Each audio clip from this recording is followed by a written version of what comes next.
It's Tuesday, May 18th, 2021, and you're listening to episode 569 of Hear the Boot, a show about tabletop role-playing games and a little bit more. Running time for this episode is 56 minutes.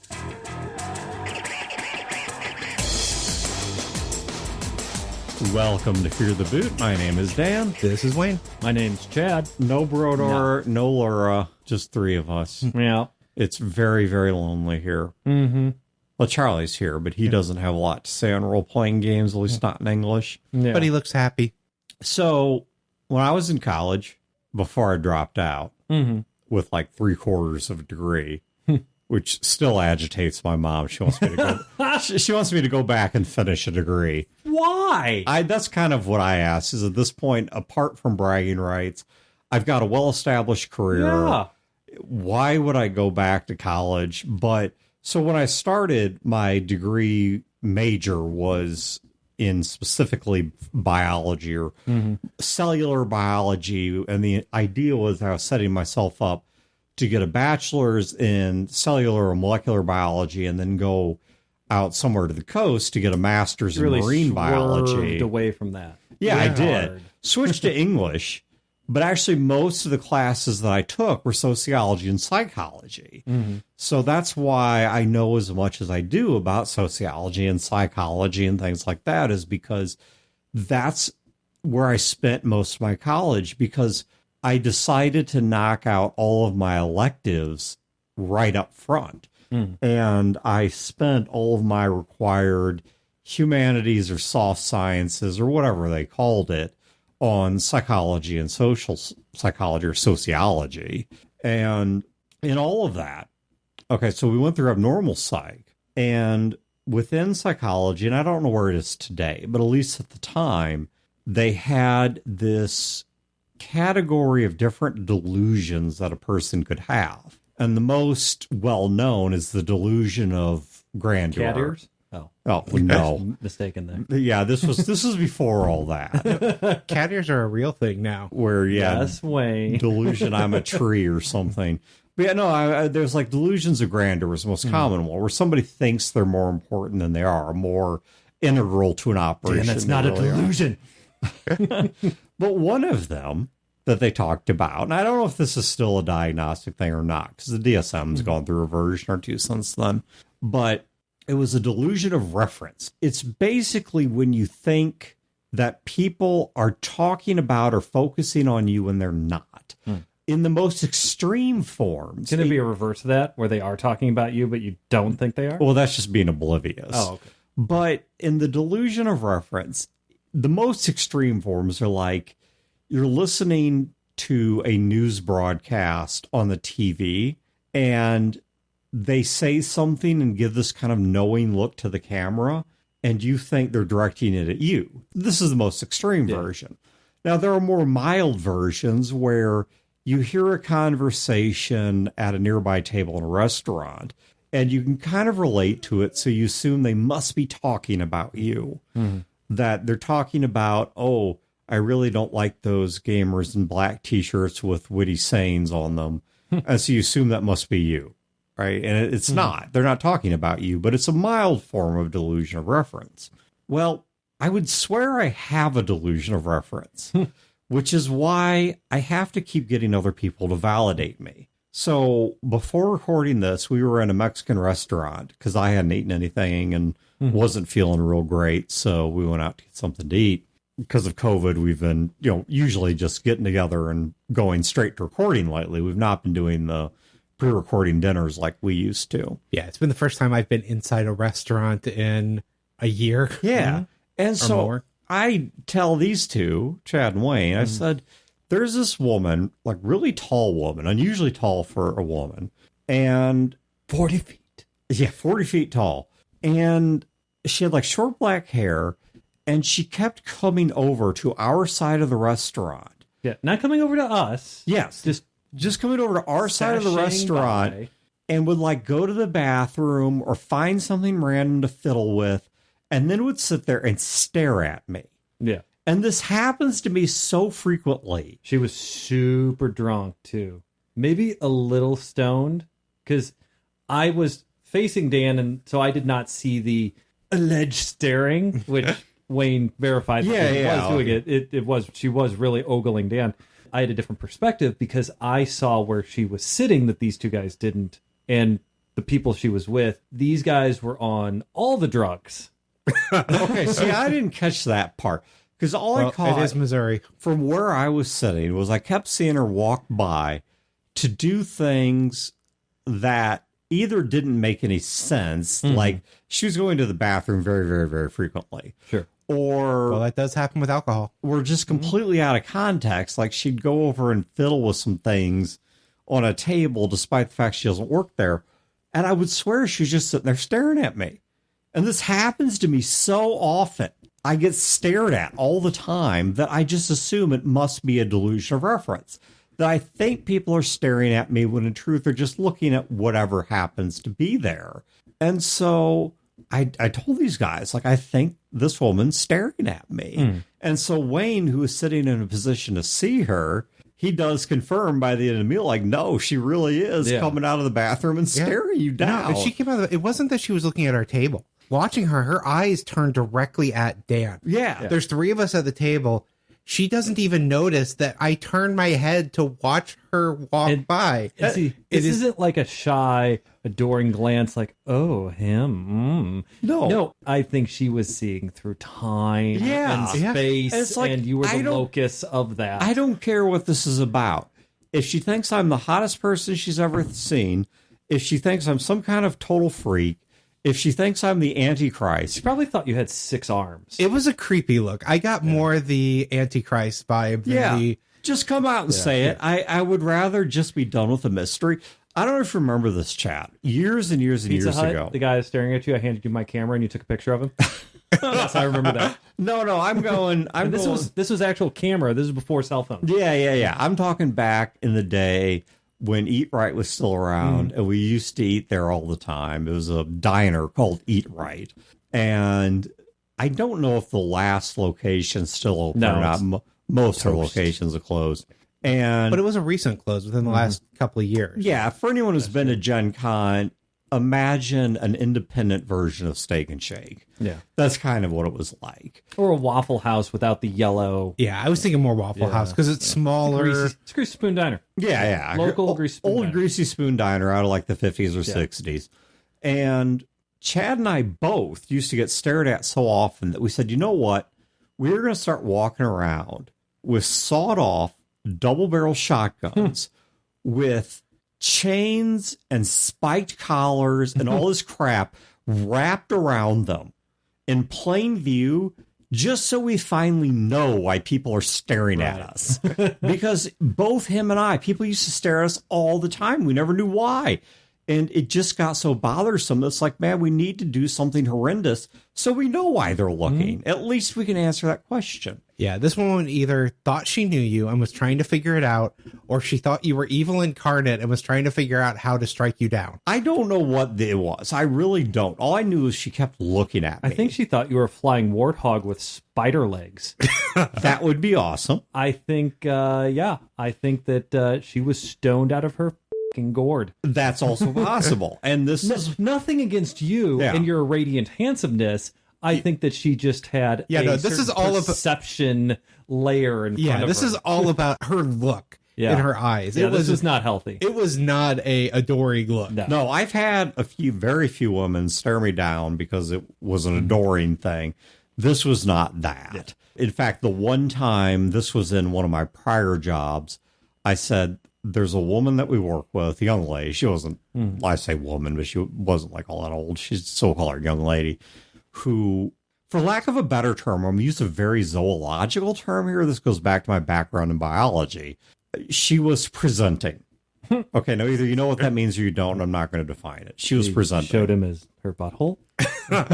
Tits, more specifically. But so I said this to a guy I was working with. I said, so if I saw Wayne's tits, he'd be presenting to me. oh, well, yeah, if he's like going out of his way to show them just to you, not anybody else. That wouldn't happen, but Chad has presented to me quite a few times. No, I mean, like, As many times as I can. we'd be like at business functions for work. I guess social functions for work. And she would always sit right across from me, talk to me, wear these low-cut shirts and lean way over. Just flirting. Yeah. Right. Now, at the time I was married.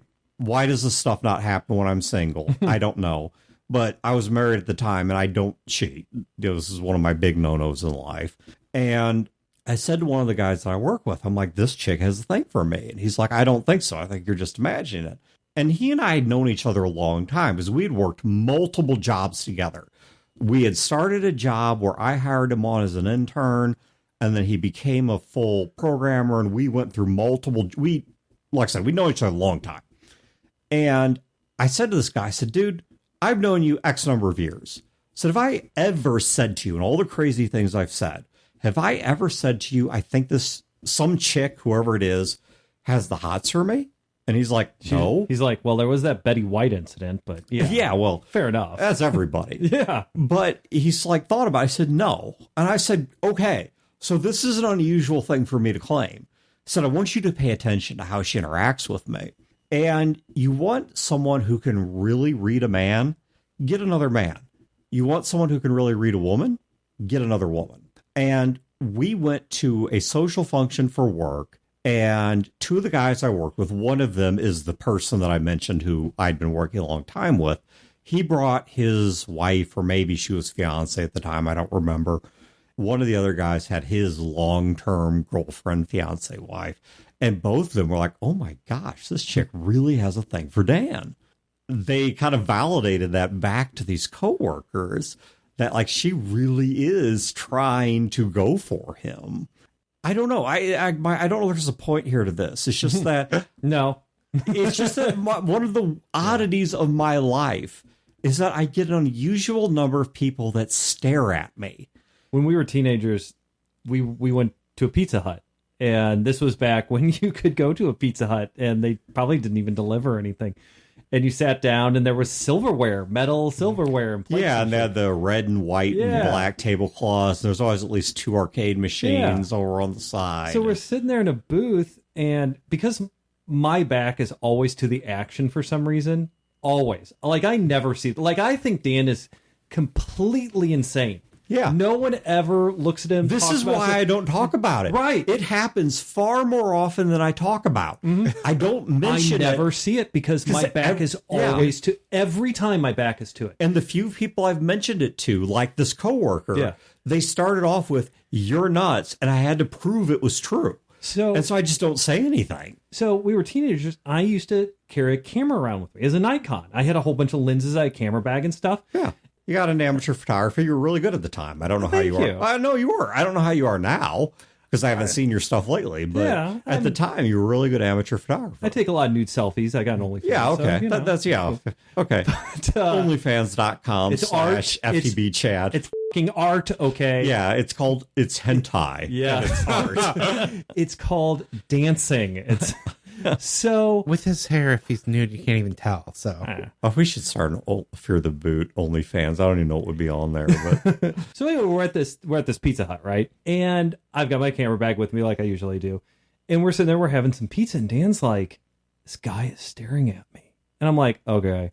Because I always say that. Yeah. Because literally my back is to him. Like, and they are across the restaurant. And you're kind of skeptical by nature. I am. Yeah. And I kind of give a glance, and there's 2 other people in a booth over yonder.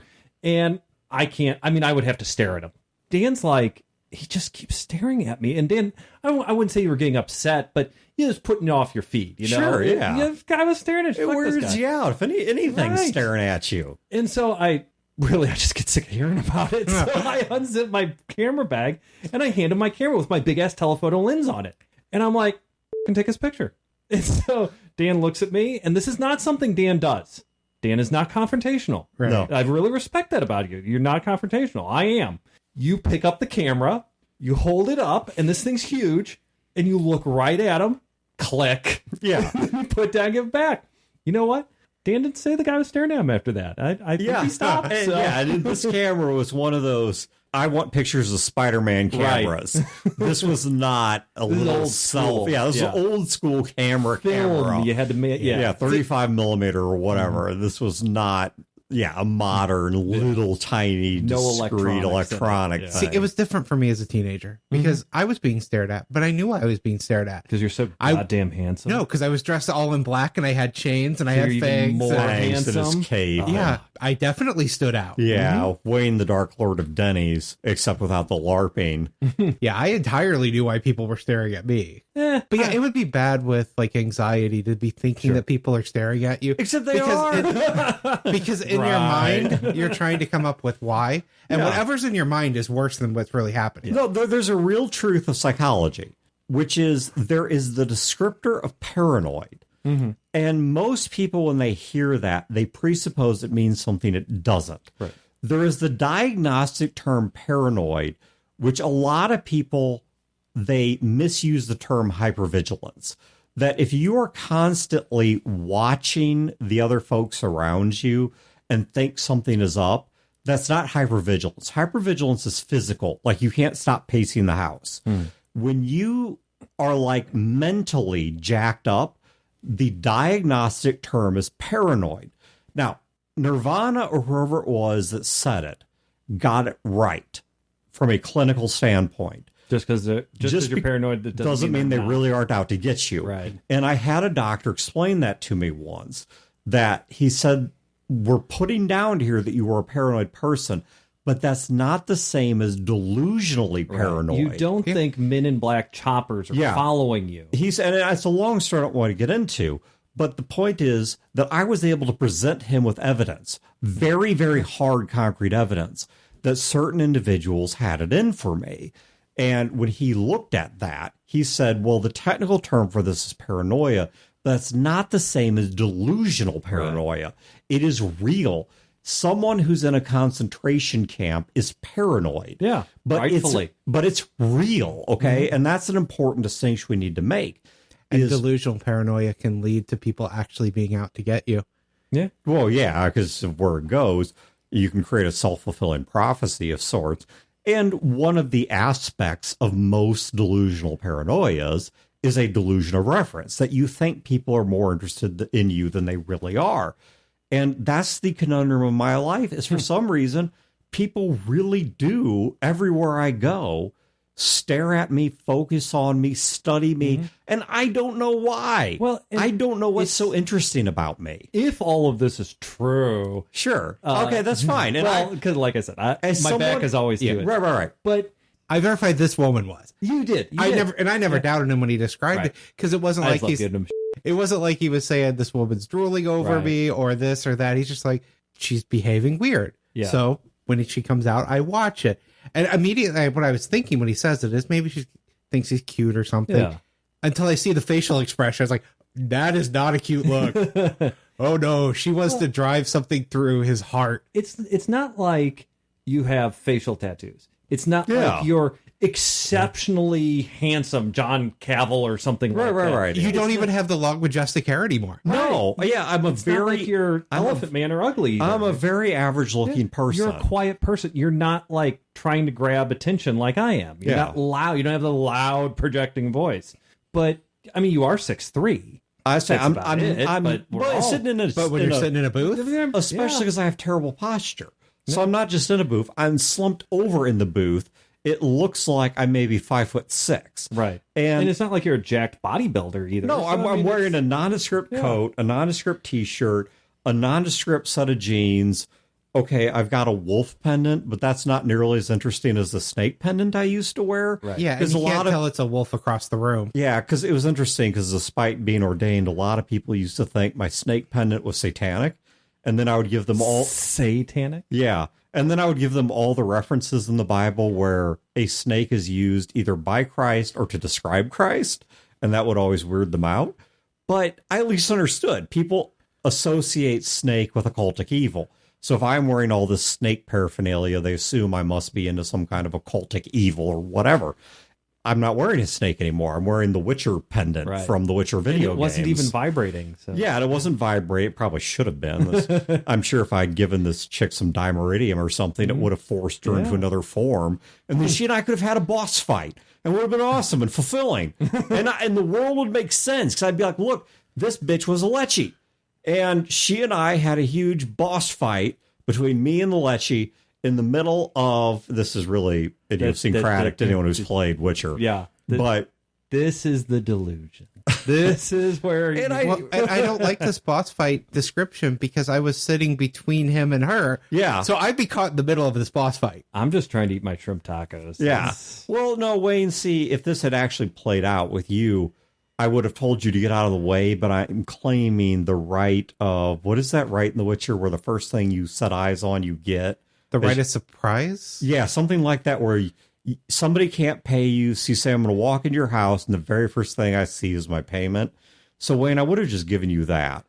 I don't even know what in your house I want, but I'm assuming you don't carry cash on you or large amounts of cash because nobody does anymore. So I would have, and I don't have a Square account or something, so I would have just, given you that. And then gone on to fight this chick, and unfortunately I don't have any silver on me. I said maybe the Witcher pendant itself. I think this might be plated in silver. And I don't know how that fight would have gone, but at least the world would have made sense again. I would have known why she was staring at me, because apparently I'm a Witcher and she's a Lecce. You ready for this? Yeah. Ready? This is the smoothest transition in the history of our podcast. So that really sets a dark tone.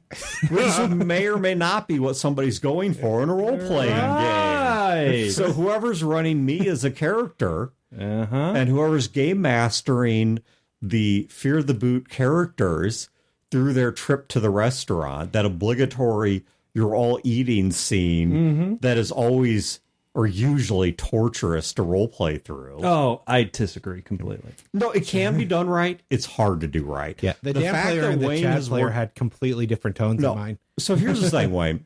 You as a game master, you're a good game master, okay? You're a damn good game master. But the one thing that you have mastered... You're the best! Nobody's going to keep you down. Yeah, I thought this was America. But no, the one thing you got down as a game master that every other game master attempts and can't do is making the banquet scene interesting. The generic, we're all eating, whether it's at a royal banquet or in your case, a food truck rally or whatever. And it's food truck rally, restaurant, picnic, park, every game. Yeah, every game has it. And every game master attempts it and it always sucks. Hey, screw you, man. Well, look, mine suck too. Mine do not. The only way I get mine to work, I can make an entire episode about food and gaming and why it's necessary. Okay, but it's not this. Right. It's not this. Not this one. Like in Skies of Glass, the AP we had before our current Blades in the Dark AP, which you can now find on Apple muffins. AP? You do phenomenal food in your game. Sure. Dude. Yeah. But memorable. But it was a decade ago. But it was an NPC who was selling them the see, you're selling yourself the eating wasn't the RP. It wasn't you guys having dinner at her Pocket house. ham. But that's food. That's not the act of having a meal. The most interesting meal that was in the most recent Skies of Glass game was the one that you guys had. I think it was with Ethan Winslow. Hold on. Okay, we're way off topic. Because I am going to start roaring on a food episode here. We'll do a food episode the next time. All right, fine. Chad's controlling my show. I can get fired up about because I'm too spun up over this black-haired chick. Right. But so we got to go tone. Tone. All right. Wayne, tone us. Wayne. Okay, so where this comes from, in the Dresden Files game that I'm running, we had about a month or so where we didn't get an opportunity to game. Right. A lot of real life things keeping us from the table. Yeah. During this time, I had ended on a cliffhanger. The cliffhanger being the White Court vampires characters. Emotional vampires. Right. Her sister, who is really involved with all the politics and all of that, showed up and surprised her. So during the course of this month or so, I just kept writing the internal politics of the White Court. Everyone was doing something for 2 or 3 reasons. There were lines going everywhere. It ended up being a 6-page document on the politics of the White Court. So we come back to the session and we get heavy into this. And as the session's going, I'm realizing the characters are really down. The characters are feeling defeated or they're feeling hopeless. and this tone around the table is getting really dark, and I panic. I'm thinking, I don't want to be a depressing GM. Mm-hmm. I don't want to ruin this campaign that I'm loving so much. And so I start trying to liven it up, adding some jokes here and there and doing that. And they weren't working. I mean, they were adding a little levity, but the tone needed to be dark. And it wasn't until the end of the session that I realized I was screwing up by trying to turn it away from the dark. Yeah. Because all of the players, not the characters, the players were leaning into it. They wanted to explore it. They wanted this. And I was getting in their way of what they were trying to explore because I was too afraid of breaking my game by going dark. And I had a lot of thought about that afterwards. I actually brought it up to the players right there and said, I was trying to bring these up here and here. I don't think I was quite as open about the fact that I was afraid of becoming the depressing GM or anything like that. But it was something I started really worrying about, the tone at the table and just that level of darkness to a game that hadn't had that up to that point. So, Wayne, let me put this in the context of movies, because we were talking at dinner about Marvel versus DC movies. And one of the things that a lot of people toss back and forth in that stupid little petty war that's going on is, I mean, because I don't get why you just can't take both sets of movies on their own terms, but whatever. I would if they were both good. Well, but people got to play, people got to play team sports. That's how it is. Yeah. I enjoy both. I enjoy the Marvel movies and I enjoy the DC movies. Not all of them. Yes, I can fully admit DC had some bad movies. A lot of their best work, I think, is when you go get the DVDs with the extended cuts and all that crap. Not what you see in the theaters, whatever, different story for a different time.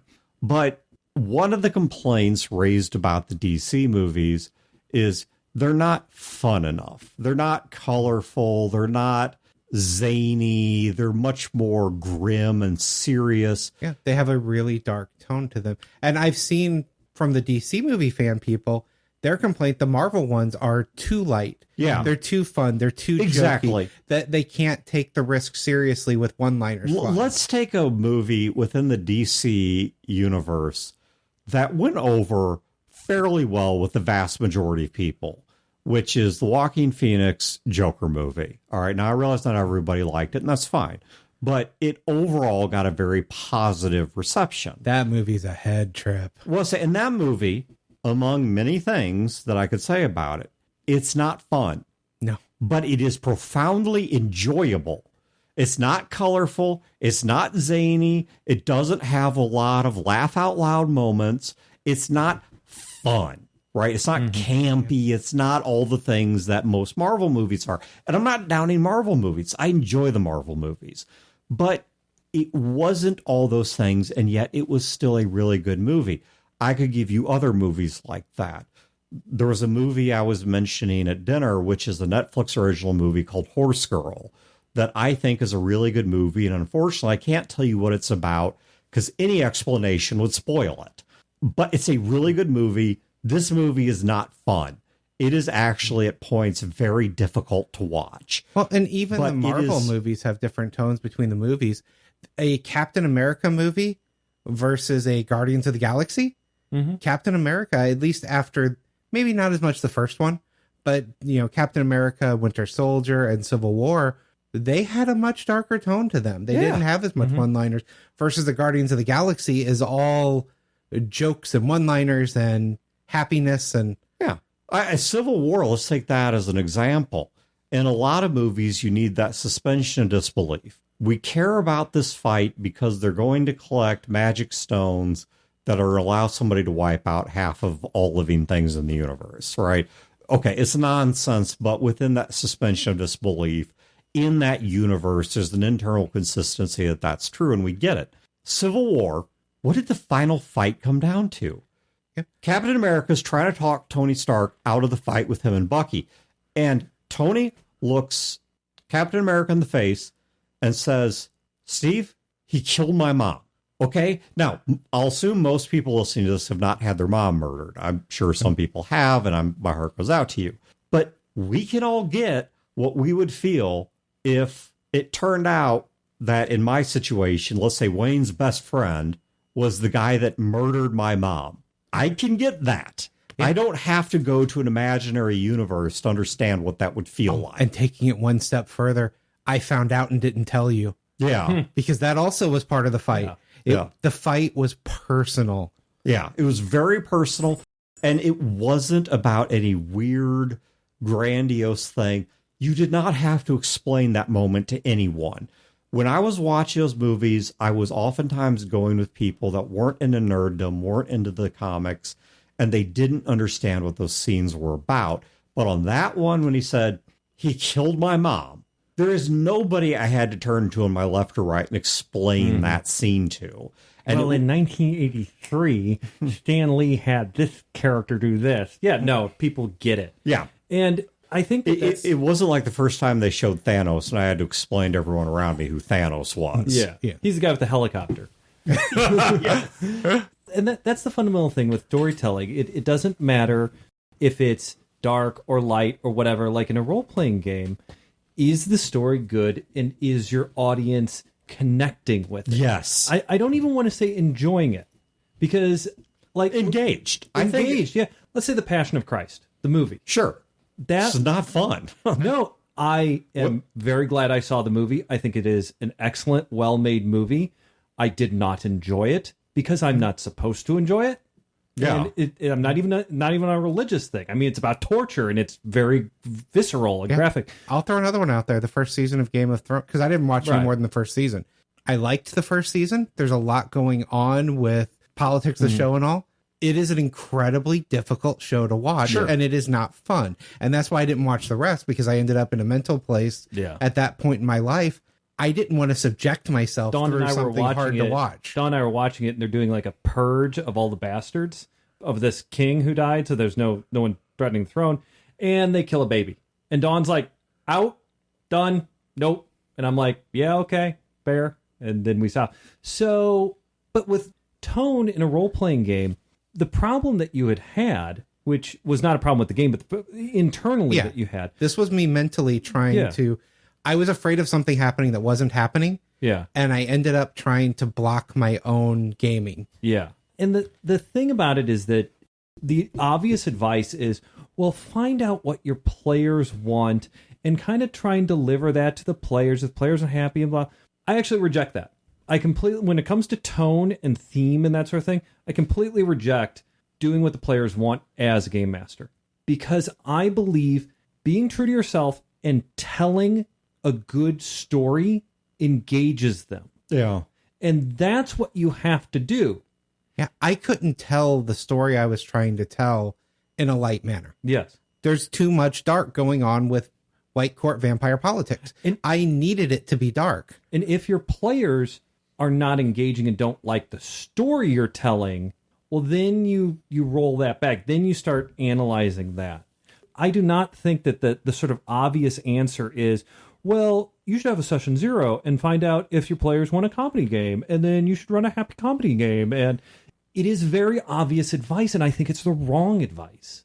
I think that you should be honest with your players at the start, at the sort of session 0, and say, what kind of game do you want? Well, we want action, and we want high seas adventure. We want to be cowboys versus aliens, all that. I'm like, cool. And, obviously they have opinions of, well, we want a little bit of comedy, but we kind of want a lot of seriousness. Like, okay, I'll take that under advisement. But ultimately, as a game master, you have to have the freedom to tell your story. Just like the whole golden box thing, the players have to have the freedom to be able to play their characters without their characters being screwed over. Well, and I think that's where a disconnect gets made, is game masters were chasing the wrong adjective for their games. Mm-hmm. They want their games to be fun or enjoyable, but that's not the same as engaging. Right. And there are a lot of forms of media that I have consumed. Movies, books, TV shows, role-playing games, whatever, where I would not describe the experience as fun, but that did not change the fact that it was engaging. Mm-hmm. And if someone had thrown in a slapstick moment, it would have felt wildly out of place. If there had been a slapstick moment in the Joaquin Phoenix version of Joker, it would have felt profoundly out of place, especially farther into the movie as his mental illnesses get worse and worse and worse. Yeah. And I'm grateful I didn't cross, at least I don't think I crossed that line. I threw in lighter and comedic moments, but I never went slapstick or over the top. And then there's, and I'm not against variety in stories. If we look at the you have to balance. Yeah, you have to have the tensions. If we look at the Skies of Glass game, there were some funny moments. Yeah. But the game overall was not comedic, and a lot of parts of it were not quote unquote fun. When Max was crushing the feet of Wayne's sister, that's not fun. But that was an engaging part of the story that played into the later plot. On the other side of it, too, if you run a comedy game, you have to make things matter. You have to apply tension. Yeah. I ran a game of Lasers and Feelings of Fear the Con. And, it was hilarious. Our faces hurt. We were laughing so much. It was like joke, joke, joke, joke. But, Dan, if you remember that game, it was wild and zany. The whole thing was a Mexican drama sci-fi. It was a Mexican knockoff of Star Trek. And then, we had film crews and everything, but the players were... And even a sponsor, a boilless cornbread. Boilless cornbread. But the players were playing the actors, but they were playing them as if it's not a TV show. Yeah. It's totally legit, but anything that happens is cool. There was like these fights, and there was this tension and stuff, and the fights spilled over into the luchador wrestling match. Yeah. And bizarro, right? Bizarro, ridiculous. Yeah. My character's finishing move, like his ultimate whatever, his stone cold elbow or whatever the hell, was he could call in the actual starship, their version of the Enterprise, to get in the ring and fight. I think it was Derek who's playing. And for all the people out there screaming, yes, we know it's the Stone Cold Stunner. And Wayne knows it's a Stone Cold Stunner. And the whole thing was the elbow's the people's elbow. That was the Rock. That was the Rock. Okay. You had that would usually come after the Rock Bottom. You guys had to impress El Santo, the Saint, which is the huge, gigantic. That's the luchadora Hulk Hogan. I mean, he's not like Hulk Hogan, but that's the level of popularity. Masked wrestler they have is the Saint. The reason I put that in there, instead of just you guys rolling in like the Three Stooges and slapping these luchadors around and the ship comes down and you just... None of the comedy hits, right? If it's just joke, joke, joke, joke, joke, that's all it is. Just joke, joke, joke, joke. But if you guys are making all these jokes and doing all this crazy stuff and in a way that matters, it was not just a wrestling match that you rolled into. It was the wrestling match. And the Saint was judging it. And you had to win. And it was against your nemesis. If you just remove the wacky stuff and put a different spin on it, I mean, this could get dark and serious, right? But it's the contrast of that little bit of tension that makes the jokes pop, right? On the other hand, too, when you're doing a dark game like you did, Wayne, where you add in a little bit of humor and a little bit of lightness to it, it makes the darkness really pop, too. But it also, tension can be too much. Tension can either be too much to where you just freak out and say, I'm not winning and this sucks. Or it's, I see the monster. I'm watching a 2-hour monster movie and I see 1 hour and 59 minutes of the monster. The monster's not scary. It's like that for tension. The tension is there too much. So you need that little bit of humor or lightness to kind of pull that back down. Yeah. It's why the movie Alien almost never showed the alien. Right. And when it did, it was always in quick shots, quick run-bys. This was not something that you could focus on. You saw the fear, you saw the reaction, you saw the damage. Yeah, and you saw maybe a quick flash of a black shaded alien that was moving around in the background, and you never really got a good lock on what was actually occurring. And, this works both ways. Let's take the example of what I'll call a psychological thriller, if not psychological horror movie, which is Horse Girl. And the movie starts off with a woman who is really into horses and is kind of dorky and is having trouble finding a boyfriend, and she works at a craft store where people kind of get her because they're all crafty and quirky too. Right? Very lighthearted. It's not a lighthearted movie. Right. And similarly, I could look at a movie like Dodgeball. It's a comedy movie. But what's the movie fundamentally about? It's about a bunch of regular people who have their own dysfunctions and issues, who are trying to keep an independent gym operational in the face of these large mega corporations and people that are total fitness nuts and whatever. You know, it's this monolithic Kafka-esque or whatever sort of machine that they're trying to resist. It's a comedy movie, but the setup to it, if you really think about it in the abstract, isn't exactly funny. Mm-hmm. And that's okay, because some would say in the reality it's not very funny either, but well, yeah, but the point is very quotable. The point is, though, that how does comedy work? It's a version of expectation. Yep. How does horror work? It's a version of expectation. Mm-hmm. If you saw it coming, it really lacks the punch of when you didn't see it coming. You know, and it's okay for a game master to have a game that isn't fitting the emotional profile they were looking for, as long as everyone at the table, players and game master alike, are enjoying it. And I think that rolling back to Wayne's example here with his game, it's a matter of you were worried, you were concerned that you were going too dark and then you were going too light. And that is a real concern, right? Because we're talking about changing the levels of the tension. We're adding a little bit of humor, removing a little bit of humor. But what you were concerned with was not that. What you were concerned with was, I am all dark all the time. Yeah. And that is how it's going to be thought of. And I think that's a legitimate concern, not for you, just in general, or you're the comedy slapstick sort of GM where you only run silly games and, you know, no one takes you seriously. That's a concern. That's something I don't know if everyone worries about, but it's something I worry about a lot. I've been doing some one-shots with people lately, and I kind of keep in mind, have I only done a funnier, lighter character with this person? Yeah. Well, then I want to do a more serious one next time. Mm-hmm. And I've tried to do some of that because I get that in my head of people will only think of you as the funny guy, or your characters don't have as much depth, or you're the grim, dark, serious guy. I don't want to be any of that. I want to show that I have range. Mm-hmm. Yeah, well, and I think that's part of it, is if you look at what makes good stories work, and it's not always this, but it's oftentimes deviation from a baseline. Okay, let me give an example. The Will Smith movie, Bright.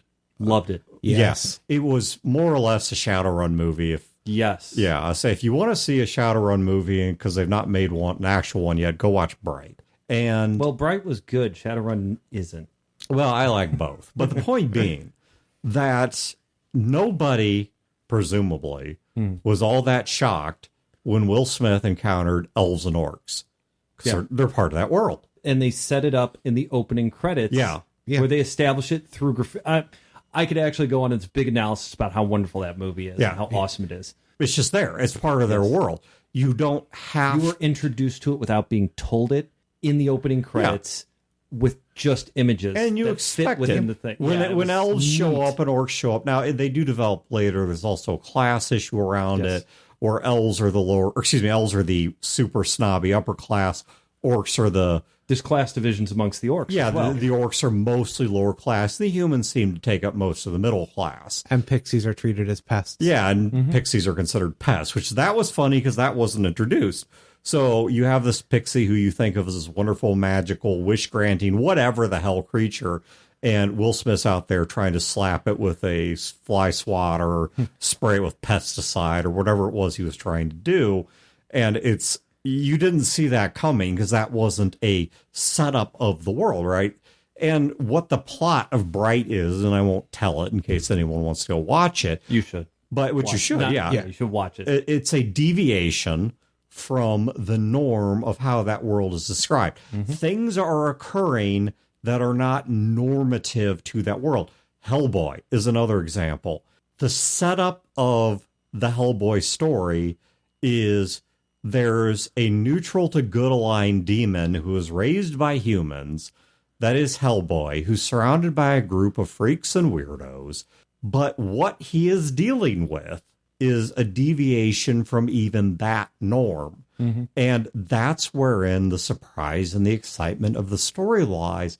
It's not in keeping to a very narrow set of definitions, but it's in being able to tell something that surprises the audience and engages the audience without breaking your internal consistency. You know, they did not have to, for example, in Bright, which was modern fantasy, urban fantasy, whatever you want to call it, they didn't have to introduce Unicron, as much as I wish they would have, to make the story interesting. You know, they were able to make the story interesting within the context of the things that they had created. Chad and Your Current Blades in the Dark game. I expect comedy to be the deviation, not the norm. Mm-hmm. Yet, if there is no comedy in a game, I can feel profoundly engaged by it. I mean, we played games of Skies of Glass, like the one where Eric's character committed suicide. Yeah. Oh, yeah. That was a heavy game. Yeah. There was nothing funny about that game, but it was a powerful and engaging game session. Mm-hmm. And I cannot stress enough, if you take nothing else away from this episode, take this, that as a game master or as a player, you judge the success of a game by whether it engaged you, not by whether it fit this artificial list of criteria, that it wasn't fun and colorful and blah, blah, blah. I remember when the Christopher Nolan Batman movies came out, that Chad and I were both reading their early reviews, and we knew we were going to love it the minute the reviewers panned it. Not because they panned it, but because the reason they panned it is they were pissed off it was The Dark Knight, not The Caped Crusader. It wasn't fun. It wasn't campy. It was a serious, gritty Batman movie. And Chad and I were both like, great, this is going to be awesome. And it was. It was a fantastic movie. The first Raimi Spider-Man movie. Roger Ebert said, I hate it because it's too comic booky. I went out, I'm like, fantastic. And I bought a ticket. It's a Spider-Man movie. I saw it immediately as soon as he said that. It's a Spider-Man movie. I mean, yes, you can tell darker Spider-Man stories, but why would you want to? Well, I don't know. I thought some of the Andrew Garfield stuff got a little dark. I thought it was really good. Yeah, there are some good dark Spider-Man stories out there.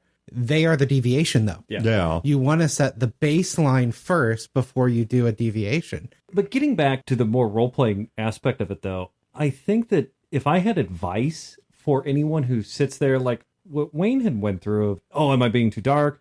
Well, am I being too happy? Am I being too light? Am I being too calm? Being too jokey? Roll back, peel back a layer, and because what you're asking yourself is, am I screwing this up for the players? You know, am I being too this for them? Are they not having fun because I'm doing this? You don't know. You can't read their mind, and when you ask them how the game is, they're going to lie to you. So, f*** them. So what you have to do is you have to roll back, and you have to say, what do I need to do to tell this story? Yeah. What do I need to tell them this story? Do I need it to be dark right now? Do I need it to be lighter? I'm a good storyteller, meaning you, the people who are listening. You are the game masters. You are a good storyteller. So you're a good storyteller. So you know when to adjust those dials and when to put a little lightness in it, when to put a little heaviness in it. Because if you're writing a book, say, you don't know what your audience is feeling. You know what you feel. Right. But you don't know what your audience feels. And so you can't really sit there and go, how am I going to impress a soccer mom in Wisconsin? No. How am I going to tell this story? The same thing is true for a role-playing game. Yeah. I will say it from a little different perspective of, you said, you know, when you ask the players, they're just going to say everything's okay. Right. I will say, I brought up the conversation afterwards, but it wasn't a, how was the game session thing? Yeah. I specifically brought up, here's what I saw and did, and I was worried about the tone. Yeah. I think if you are a lot more direct with your question, you're going to be more likely to get an answer you can use. Yeah. If you give a big open-ended question, you're going to get, oh, everything's fine. It was great. But if you specifically say, hey guys, I was thinking about the tone. What do you think? Is the tone the right level? Is it a little high? Is it a little low? but be very specific with your question. Yeah. I think you can get actionable feedback. I agree with that. I think specific questions are good advice, because if you just say something open, like, what did you think? I don't know if people even have a formulated response to that. If you even say something like, did you enjoy that? I think most people are afraid of saying no, because they're afraid of saying, well, if I didn't enjoy it, then therefore you suck as a GM, and that's not what I'm trying to communicate. But I think you're right to ask more specific questions, such as, what did you think of the tone? Were you able to express the parts of your character you wanted to? Was this the story you expected? I tried this weird thing here. I think it worked. Or I tried this weird thing here. I'm not so sure that worked. Do you guys think it worked? Should I try that again? Yeah. Well, and the other thing I realized at the end of the night was it couldn't have gotten as dark as it did if the players weren't invested. Right. If the players were not so tied into the characters and the game and had that immersion and investment, it would have never gotten that dark, because then the one-liners would have started coming out from the players. The joking would have started coming out. It wouldn't have been able to get to that point if the players weren't on board with it. Yeah, it's pretty easy to tell, if you're paying attention, whether the players are bought into what you're doing, because if they're either getting really uncomfortable or really artificial with you, like maybe they're trying to play along but don't follow, then they've probably lost the plot here. And when I say lost plot, I mean that metaphorically. They've lost where this is headed. Or literally. Or maybe literally, yeah. It was one of those things where... But if they're jumping into it and they're engaged in it and they're participating in it, well, then apparently it's not just you that's on this journey. Yeah, it was one of those things where my brain was lying to me and I needed a reality check. Mm-hmm. The reality check came from having the conversation with the players and then thinking back critically, not emotionally, at what I saw around the table. And the next session was also a very dark session, but I didn't have the same worries and fears. Yeah.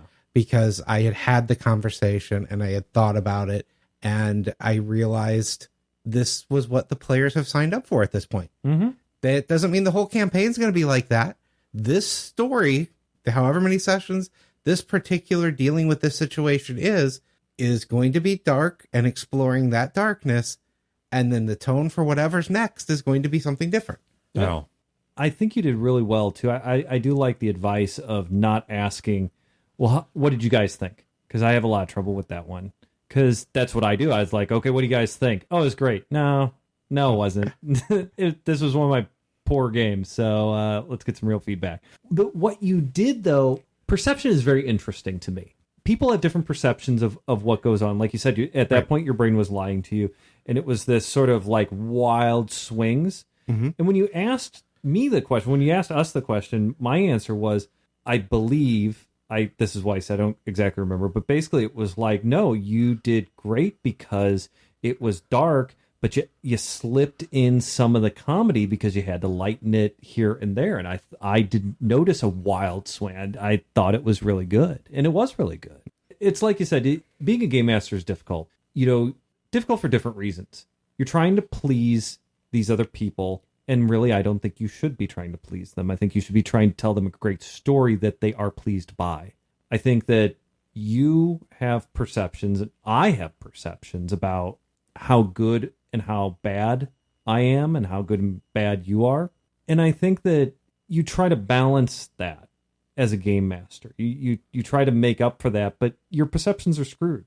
Yeah. Our, I don't mean you, I mean all of our perceptions are screwed up. Well, the bad is really bad and the good is really good, and it's just like, it's probably actually somewhere in the middle. Ba-dum-bum. I'm going to close this out on an anecdote of this, which is there's a BattleTech game that we had years back. Where people are staring at you? Yeah, where random people from restaurants are staring at me, but also people within the gaming group. It was not the story that I had set out to tell. It was not the tone that I had set out to cover. And therefore, to me, I assumed the game must be going poorly.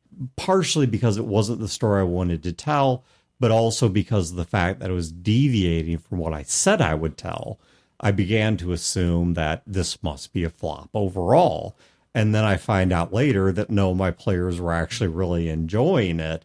The fact that it deviated from what I intended or what I expected does not mean it was bad. And that's the word of both encouragement and admonition that I give to game masters out there is, once again, remember your story doesn't have to be what you expected. It doesn't, and that could include any number of adjectives you want. Maybe you set out to tell a horror story and it became funny. Maybe you set out to tell a comedy story and it became a horror story. Whatever, it doesn't matter. But if it is engaging, then it is working. It doesn't have to be anything but compelling to be a functional story. And I want you guys to give yourself that freedom, that just because what hatches out of that egg is not what you expected doesn't mean it's a bad thing. And so, that's one of the things I think I would leave this on. Other than that, I don't think there's anything in the show notes. So, hey, just have a good week and great games, and tell your story. Yeah, tell your story. And as always, we will catch you next time with Pope jokes and a food episode. Bitches staring at me. Bitches staring at me. This has been a production of Fear the Boot, copyright 2021. Listeners are free to use this episode in a non-commercial endeavor, so long as credit is provided to feartheboot.com.